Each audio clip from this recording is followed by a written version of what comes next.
CO2 laser. The semester exam you may get 16 marks, so it's very important and easy too. This earliest gas laser was invented by K.N. Patel in the year 1963. We know in the case of atom, electron can be excited to higher energy levels. The distribution of electron in the shells and subshells define the electronic state of the molecule. Beside these electronic energy levels, molecules can have other energy levels also due to rotation and vibration of the molecule. Give rise to various rotational and vibrational energy levels. So actually in this laser, the transition between these vibrational and rotational energy levels leads to construction of molecular gas laser. The laser transition occur between vibrational energy levels of the same electronic state. Let's start with the fundamental modes of vibration of CO2 molecule. First one is the symmetric stretching mode. Here the carbon atom is stationary and the oxygen atoms oscillate or vibrate along the axis of the molecule. Simultaneously, it approaches or departs with respect to the carbon atom. The state of vibration is given by 3 integers. There is 100, which correspond to degree of excitation. Then asymmetric stretching mode. Here all the 3 atoms will vibrate.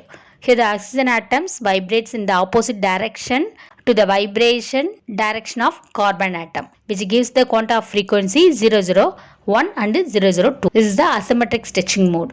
Next one is the bending mode. Here the atom will not be linear, rather than atom will vibrate perpendicular to the molecular axis. This gives rise to two quanta of frequency represented by 010, 020 principle. The transition between this vibrational and rotational energy levels leads to construction of molecular gas laser. Here the nitrogen atoms are initially raised to excited state. Then the nitrogen atoms delivers the energy to CO2 atom, which has closest energy level to it. Then transition takes place between the vibrational energy level of CO2 atoms and hence laser beam is emitted. Characteristics of CO2 laser. This is a molecular gas laser. Here the mixture of CO2, N2 and helium, water vapor is active medium. CO2 is the active center. Electrical discharge method is a pumping method. Metallic mirror of gold or silicon mirror coated with aluminium is optical resonator. Power output is 10 kilowatt. Nature of output is either continuous or pulsed. Wavelength of output 9.6 micrometer and 10.6 micrometer. These are the characteristics of CO2 laser. Construction. It consists of a discharge tube in which CO2 is taken along with nitrogen and helium gases. At the end of the tube, sodium chloride or a Brewster window are placed. Before we are going to supply the mixture of these gases inside the tube, by using vacuum pump to need to remove unwanted gases which is present inside the tube. Once we confirm there is no any other gases inside the tube, then we will mix 3% of helium, 2% of nitrogen and 1% of carbon dioxide. The power supply also connector. Confocal silicon mirrors coated with aluminum or metallic mirrors of gold is employed for proper reflection, which is the form of resonant cavity.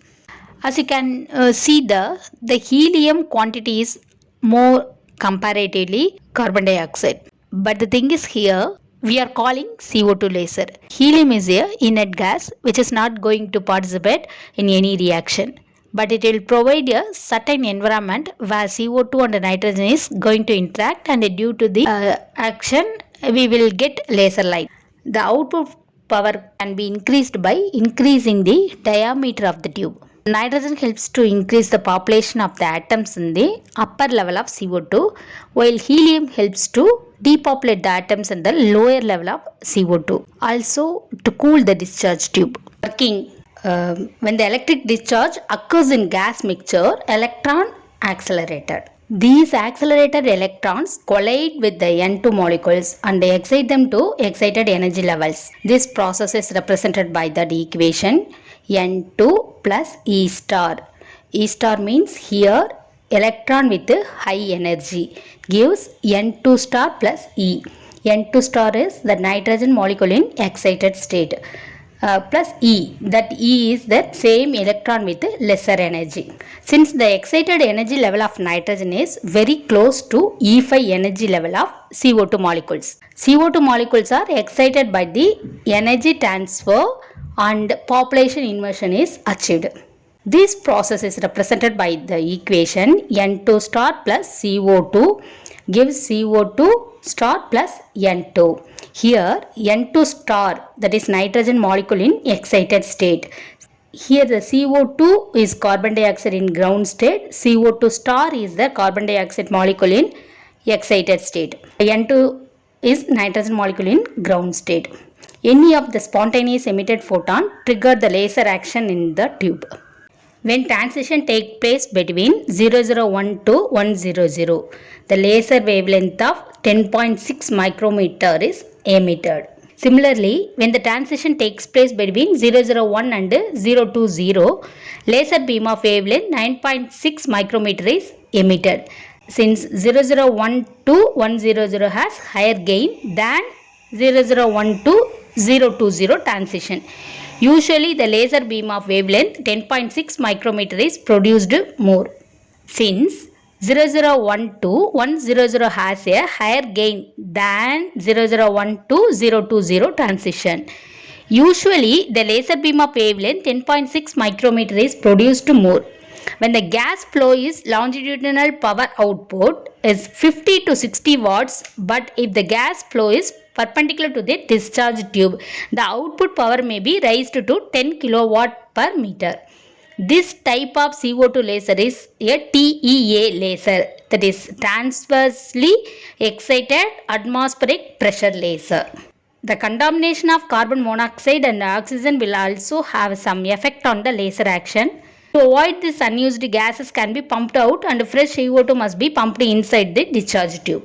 These are the working. Now we will see the energy level diagram. In this energy level diagram, we can also get a energy transaction between E4 to E2 as well as E3 to E2.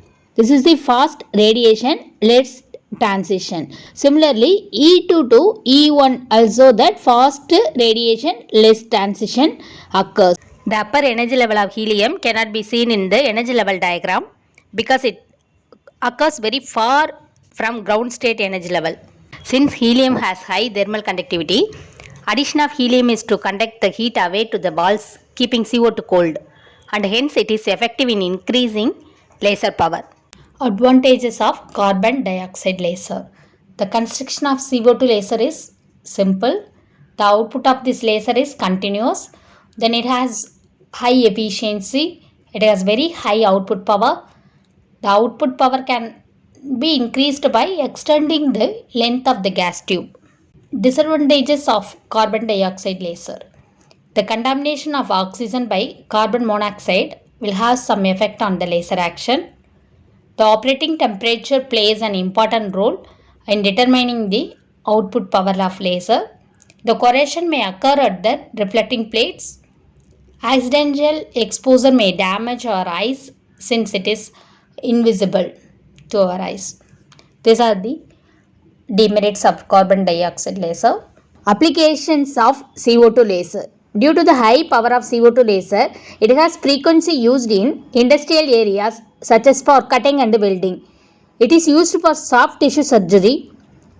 It is used in fabricating, used in skincare problem to treat different non-cancerous and cancerous diseases.